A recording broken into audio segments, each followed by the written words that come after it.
Germanton Hospital pioneers in world-class orthopedic cardiology and multi-specialty care. Top 3 in Hyderabad, top 10 in South India. Attapur, Hyderabad.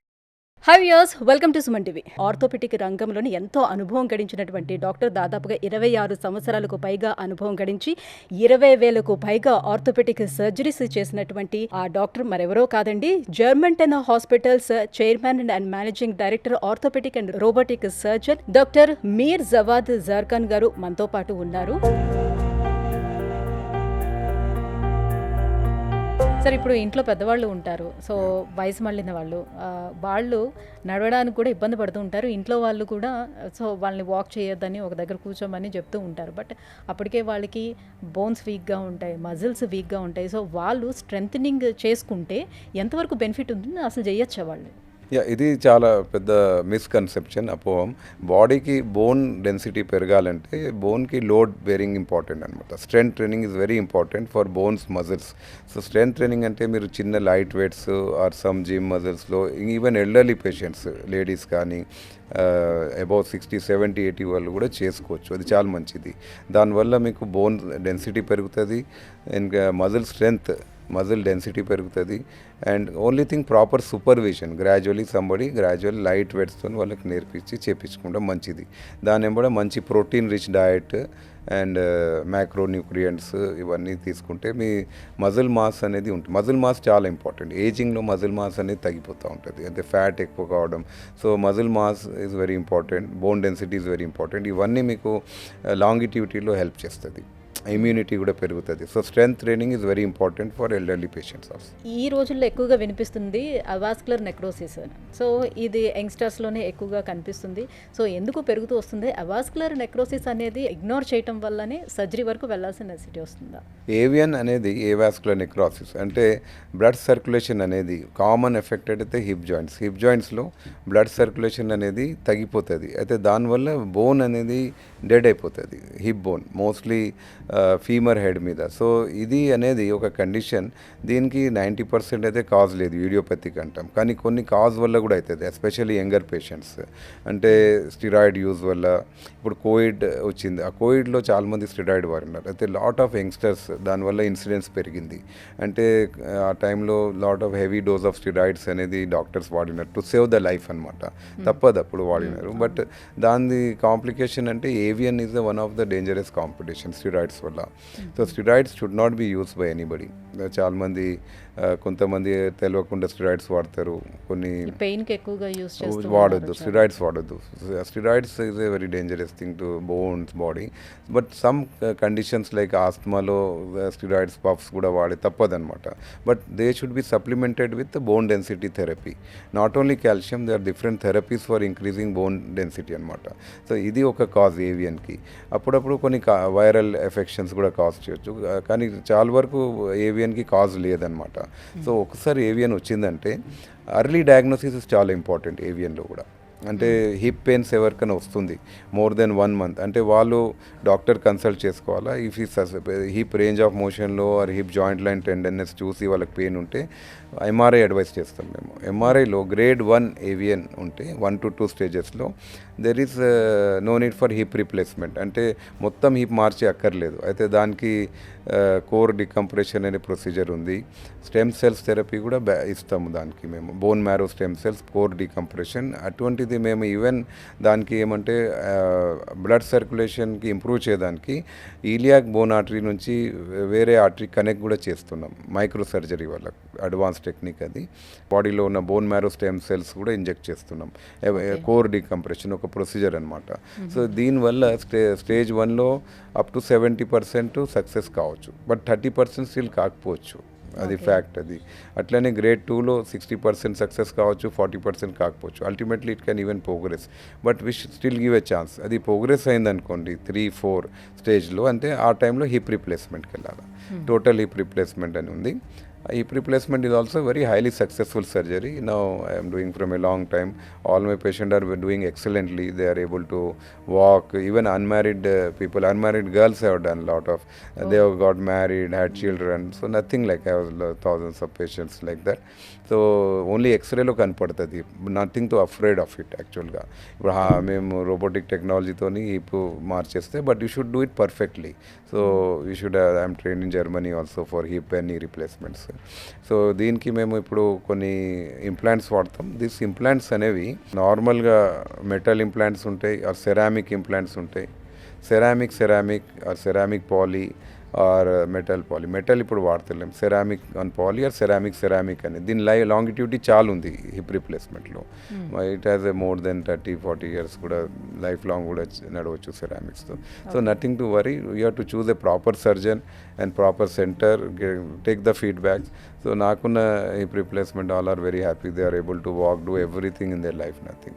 So hip replacement అంటే surgery వరకు వెళ్ళకుండా ముందే diagnosis చేయాలి అని అంటే ఆ ఫస్ట్ సెకండ్ స్టేజ్లోని మనకి ఏం సిమ్టమ్స్ తెలుస్తాయి? ఇప్పుడు పెయిన్ అనుకోండి, హిప్లో వచ్చింది మనకి ఏవాస్కులర్, సో మనకి ఎగ్జాక్ట్ జాయింట్లో పెయిన్ వస్తుందా, లేకపోతే హిప్ అంతా పెయిన్ అనిపిస్తుందా? ఒకవేళ హిప్ అంతా పెయిన్ అనిపిస్తే అది సియాటికా అని కూడా అనుకోవచ్చు కదా, రెండింటికి డిఫరెన్స్ ఎట్లా తెలుస్తుంది? Patient cannot differentiate sciatica or hip. He has to consult orthopaedic doctor.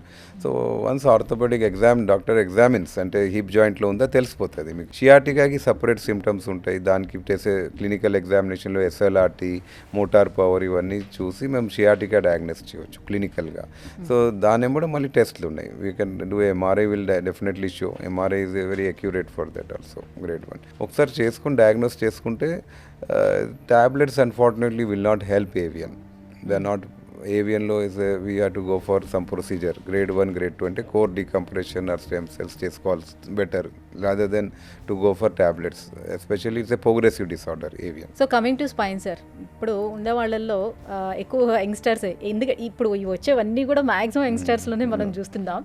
So as well as ఇది కూడా అట్లానే. సో ఎక్కువగా కూర్చొని డెస్క్ జాబులు చేసే వాళ్ళు కావచ్చు, డ్రైవింగ్ ఇష్యూస్ కావచ్చు, ఇలాంటి వాటితో ఎక్కువ బ్యాక్ పెయిన్ అనేది చూస్తున్నారు కదా. అందులో లోవర్ బ్యాక్ పెయిన్ అనేది ఎందుకు ఎక్కువ ఎమర్జెన్సీగా చెప్తారు? బ్యాక్ పెయిన్ అనేది ఇప్పుడు హ్యాస్ ఇన్సిడెన్స్ అనేది చాలా రైజ్ అయింది యంగ్స్టర్స్లో. యాజ్ యూఆర్ టోల్డ్ అంటే వాళ్ళ sedentary life style, lack of exercises, చాలాసేపు కూర్చుండడం వల్ల బ్యాక్ మజిల్స్ అనేది వీక్ అయిపోతుంది. దానివల్ల మీ మొత్తం బాడీ వెయిట్ అనేది స్పైన్లో పడుతుంది అనమాట. This a substance call disc. So దీని మీద పడడం వల్ల మీకు what happens with slip disc అనేది కామన్ కాజ్, అది మళ్ళీ షియాటికా కాజ్ చేస్తుంది. ఓకే, సో పోస్చర్ అనేది చాలా important. At the same time body weight important. ఇప్పుడు లావు ఉండడం వల్ల కూడా బాడీ వెయిట్ ఎక్కువవుతుంది. And improper weight lifting. కొంతమంది ఇంట్లో వీఆర్ సీన్ లేడీస్ వర్కింగ్, ఆడవాళ్ళు వర్క్ చేస్తూ ఉంటారు. వాళ్ళు they do lot of work. వాళ్ళ ఇంట్లో కుకింగ్ కానీ డైలీ యాక్టివిటీ, క్లీనింగ్, ఇవన్నీ ఏమైందో వాళ్ళు వంగి చేస్తూ ఉంటారు. సడన్ ఇప్పుడు బకెట్ వాటరే మీరు సడన్గా వంగి లిఫ్ట్ చేసేస్తున్నారు వితౌట్, అది స్లిప్ డిస్క్ కావచ్చు. ఇప్పుడు ఏమవుతుందంటే దానికి అవాయిడ్ చేయడానికి మనము ఇప్పుడు ఏదైనా లిఫ్ట్ చేయాలంటే నీ బెండ్ చేసి లిఫ్ట్ చేయాలి. అదే మీకు బ్యాక్లో అది బలంగా రాదు. స్లిప్ డిస్క్ అయింది అని అంటే ఇంకా అట్లానే ఉండిపోతుందా? ప్రాపర్ ట్రీట్మెంట్ కాదు, it's reversible condition. So what ఇప్పుడు ఈ మోడల్ ఉంది, so just if I show here, ఇప్పుడు అంటే ఇది మీకున్న 33 vertebra spinal cord. Okay, so ఈ మధ్యలో ఉన్నది డిస్క్. ఇది ఈజ్ ఎ న్యాచురల్ వాషర్. అంటే ఇది ఒకటి బోన్స్కి, బయోమెకానిక్స్కి హెల్ప్ చేస్తుంది. అంటే ఇది అరగకుండా ఎవ్రీ ప్లేస్, ఇది ఈవెన్ నీ జాయింట్లో మెనిస్కస్ ఉంటాయి, అట్లనే ఇక్కడ డిస్క్ అనేది ఉంటుంది. ఇది ఒకటి పదార్థం. డిస్క్ అనేది నాట్ ఏ బోన్, ఇది ఫైబ్రోకొలాజినస్ సబ్స్టెన్స్ అనమాట, మెత్తగా ఉంటుంది జస్ట్. సో ఇది ఇంప్రాపర్ పోస్చర్ ఇట్లా ఫార్వర్డ్ చేస్తే దిస్ క్యాన్ బల్జ్ అండ్ ఇక్కడ టేర్ అయ్యి ఆ మెటీరియల్ బయటికి వచ్చేస్తుంది. దిస్ ఈ పక్కలో ఉన్న నర్వ్స్, ఈ నర్వ్స్ మీద ప్రెజర్ అయ్యి ఈ అన్ని నర్వ్స్ మళ్ళీ షియాటికా కాస్ట్ చేస్తుంది. సో దీనికి బయోమెకానిక్స్ అనేది చాలా important. You should understand how our spinal cord is made, what activity మీకు చేయాలా. ఇప్పుడు మీరు బ్యాక్ మజిల్స్ ఉంటాయి, బ్యాక్ మజిల్స్ వీక్ ఉంటే మొత్తం బాడీ వెయిట్ అనేది డిస్క్ మీద అవుతుంది. అట్లనే చాలామంది బైక్ డ్రైవ్ చేస్తూ ఉంటారు, ఆర్ దే స్టాండింగ్ జాబ్స్. ఇప్పుడు టీచర్స్, ఈవెన్ పోలీస్ మ్యాన్, ఇంకా కొంతమంది వాళ్ళకి long sitting job, software professionals వాళ్ళకి, అండ్ ఇంట్లో చేసే లేడీస్కి, ఇది అంతా కామన్గా ఎక్కువ కాజెస్ అండి. స్పోర్ట్స్ మ్యాన్లో కూడా ఉంది, but more causes are because of sedentary life style, improper posture. So ఇది డిస్క్ అనేది ఇప్పుడు ఒకసారి స్లిప్ డిస్క్ అనేది కామన్ కాదు. There are lot of other కారణాలు కూడా ఉన్నాయి స్పైన్ ప్రాబ్లమ్స్కి. స్పాండిలోలిస్థిసిస్, స్పైన్లో ఇన్ఫెక్షన్ రావడము, టీబీ, సమ్ టైమ్ రేర్గా ట్యూమర్స్ కూడా రావచ్చు. So there variety of causes, but most common is the slip disc అట్లా. And they can be facet joint arthritis, they can B సేక్రోయిలియాక్ joint arthritis. ఇప్పుడు ప్రెగ్నెన్సీలో కూడా పెల్విక్ బోన్ మీద చాలా, ఈ పెల్విస్ మీద ప్రెషర్ అయి సేక్రోయిలియాక్ జాయింట్ ప్రాబ్లమ్స్ రావచ్చు. సో ఇవన్నీ ఉంటాయి అన్నమాట చాలా కారణాలు. అయితే ఆర్థోపెడిక్ కన్సల్ట్ చేసుకుంటే ఎగ్జాక్ట్ డయాగ్నోసిస్ ప్రాబ్లం వచ్చేటప్పుడు దాన్ని సెట్ చేయడానికి సాధ్యం అవుతుందా సార్? కరెక్ట్ డయాగ్నోసిస్ చేసుకుంటే వీ క్యాన్ ట్రీట్ ఇట్. ఇప్పుడు పోస్చర్ కరెక్షన్ ఒకటి important. How you SIT, how you lift your weight, daily మీరు ఎట్లా చేస్తున్నారు. ఇప్పుడు చాలామంది సిట్టింగ్ జాబ్ని ఎవ్రీ 45 minutes వాళ్ళు వేసి కొంచెం వాక్ చేసుకోవచ్చు. 45 minutes 1 hourకి స్మాల్ ఎక్సర్సైజెస్ ఆర్ కొంచెం వాక్ చేసుకుంటే వాళ్ళకు ఈ బ్యాక్ మజిల్ అనేది స్మాల్ ఎక్సర్సైజ్ చేసుకోవచ్చు. ఇప్పుడు చాలామంది ఇప్పుడు ఎంఎన్సీస్లో yoga centres or exercise centres కూడా పెడుతున్నారు టు ప్రివెంట్ ఎర్గోనామిక్స్ గురించి. సో అటువంటివి small precautions will help them a lot. అట్లనే ఫ్యామిలీ రొటీన్స్ పెట్టుకోవచ్చు. ఫ్యామిలీలో వీక్లీ 2 times ఎక్సర్సైజ్ షెడ్యూల్స్ పెట్టుకోవచ్చు. So this kind of activities అనేది మీ back muscle, not only back, knee అంత బాడీకి హెల్త్ గురించి ఇంపార్టెంట్ అనమాట.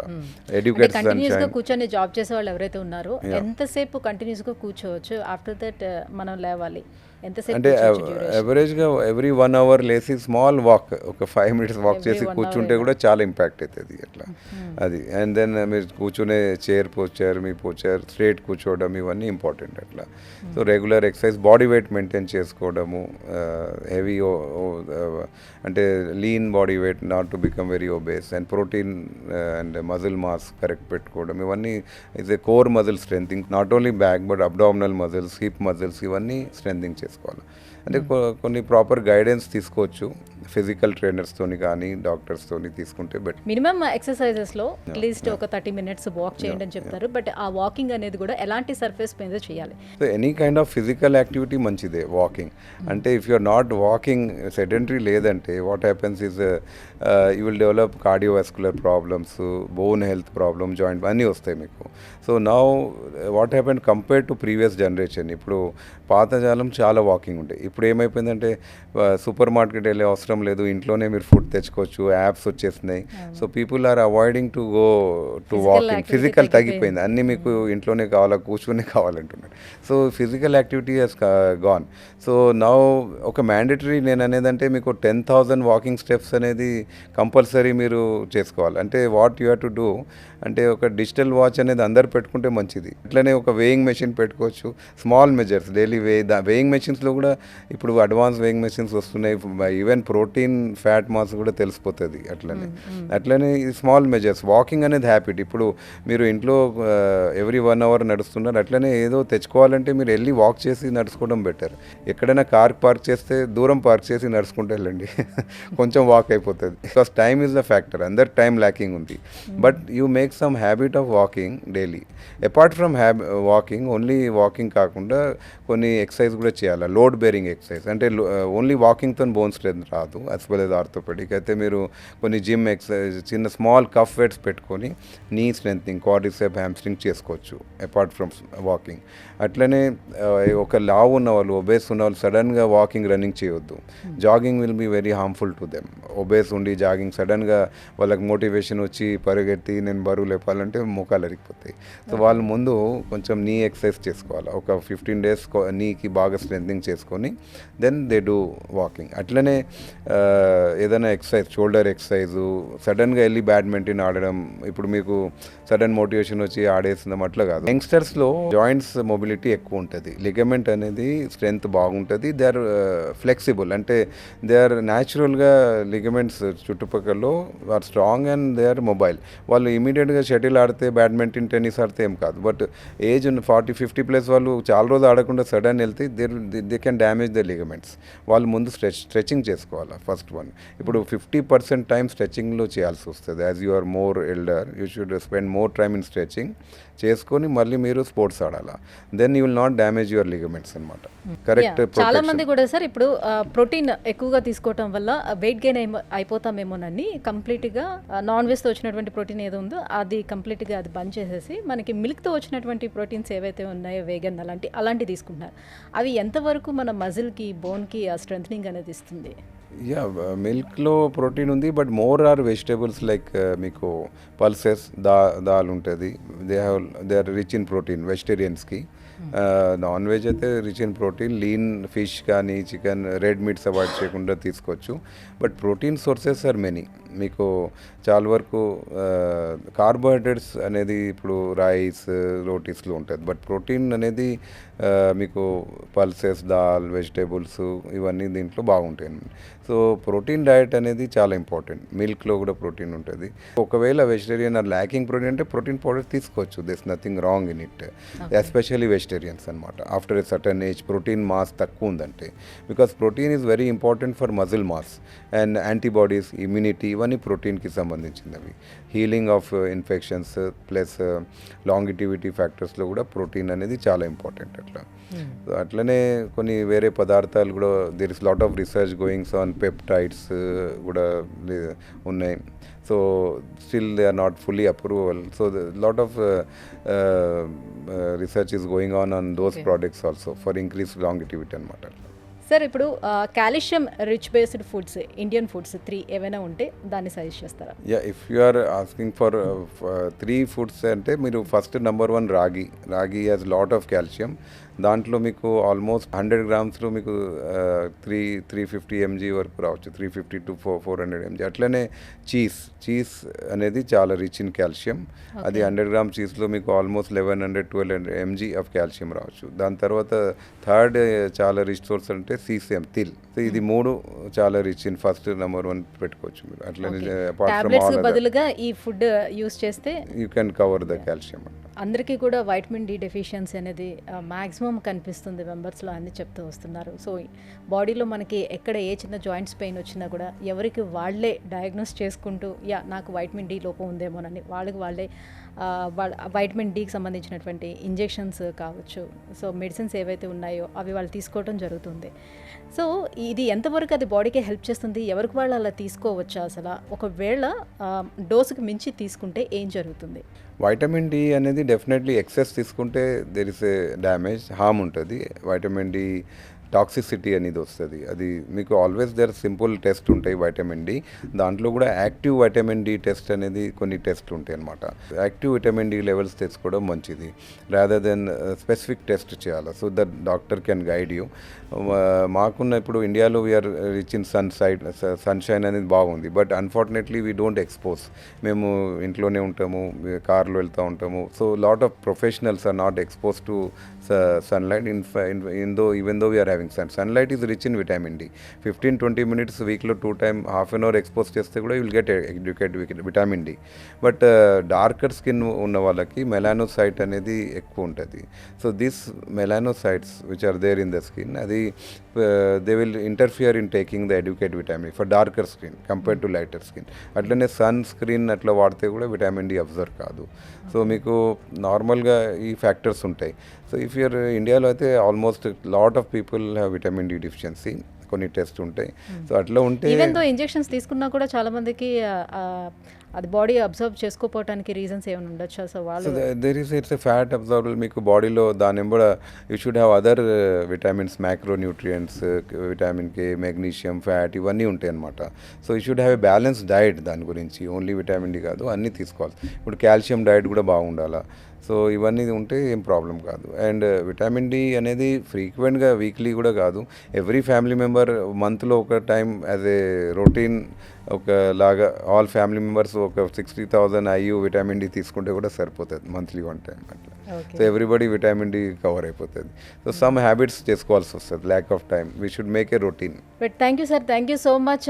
ఆర్థోపెటిక్ రంగంలో వచ్చినటువంటి అత్యాధునిక చికిత్సా పద్ధతులన్నిటి గురించి కూడా ఎంత క్లియర్గా మాకు ఎక్స్ప్లెయిన్ చేశారు. Thank you so much. Thank you. నమస్తే. Janmanthan Hospital pioneers in world-class orthopedic, cardiology and multi-speciality care. Top 3 in Hyderabad, top 10 in South India. Attapur, Hyderabad.